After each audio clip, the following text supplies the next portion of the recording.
ଓଡ଼ିଆ ସାହିତ୍ୟର ଏହି ସୁନ୍ଦର ଆସରକୁ ଆପଣମାନଙ୍କୁ ସ୍ୱାଗତ। କବିତାର ଶୀର୍ଷକ ଭାତୃଭକ୍ତି। ଭାଇ ଆଜ୍ଞାକାରୀ ତ୍ୟାଗର ପୂଜାରୀ, କେହେବ ଭରତ ପରି। ରାଜସିଂହାସନ ସୁଖକୁ ତେଜିଲା, ହେୟ ଜ୍ଞାନ ସେ କରି। ସଂସାରରେ ଥାଇ ସଂସାରୀ ନ ହୋଇ, କେମିତି କାଟିଲା ଦିନ।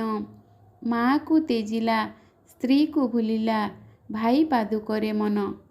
ଓହ ସେ ସୌଭାଗ୍ୟ କିଏ ବା ପାଇଛି, ଅନୁଜ ଲକ୍ଷ୍ମଣ ପରି। ପ୍ରଭୁ ସାଥେ ମାତା ଅବିରତ ସେବା, କିଏ ହେବ ତା ସରି। ଲକ୍ଷ୍ମଣ ଶତ୍ରୁଘ୍ନ ସହୋଦର ଥିଲେ, ଜାଣିଛି ସାରା ଜଗତ। ରାମକୁ ଲକ୍ଷ୍ମଣ ଭରତେ ଶତ୍ରୁଘ୍ନ, ଦେଇ ଧନ୍ୟ ହେଲେ ମାତ। କଳି ଯୁଗେ ଭାଇ ଭାଇକୁ ନ ଚିହ୍ନେ, ପଦ ସେବା ଦୂରେ ଥାଉ। ରାମାୟଣ କଥା କଥାରେ ରହିଲା, ମାନି ଚଳିଲା କିଏ ଆଉ।